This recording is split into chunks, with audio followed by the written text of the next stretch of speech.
2 minutes pour comprendre. Aujourd'hui, troubles du langage oral et écrit chez l'enfant. Je suis avec Marielle Agar-Bergeau. Vous êtes orthophoniste. Alors, qu'est-ce que peut l'orthophoniste dans ces cas-là? Alors, un enfant développe son langage selon des étapes qui sont bien établies.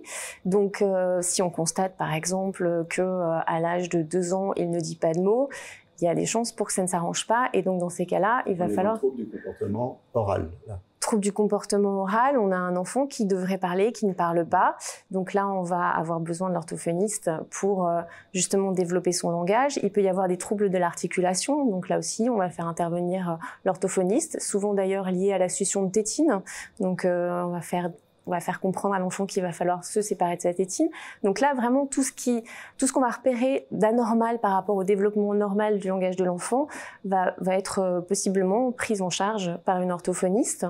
Quand il vieillit un peu, là, on va passer sur l'écrit. Voilà, et quand il vieillit un peu, on va passer sur l'écrit. Et donc, en classe de CP, c'est souvent là qu'on repère des difficultés d'apprentissage de l'écrit, de la lecture, de l'écriture. Donc, en général, on a des signes un peu avant-coureurs et en fin de premier, qui sont des troubles de la mémoire, qui sont des inversions de lettres, qui sont des problèmes d'orientation spatio-temporelle, qui sont des difficultés à intégrer le b.a.-ba, en fait, pour le dire bref.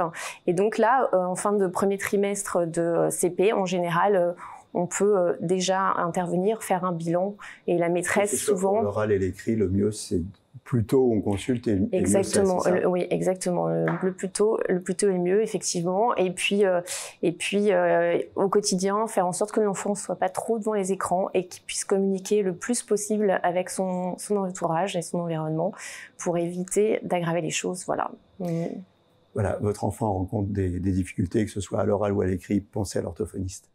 Nos émissions vous plaisent, alors aidez-nous à faire grandir la chaîne. Pour parler santé au plus grand nombre, partagez, likez, abonnez-vous.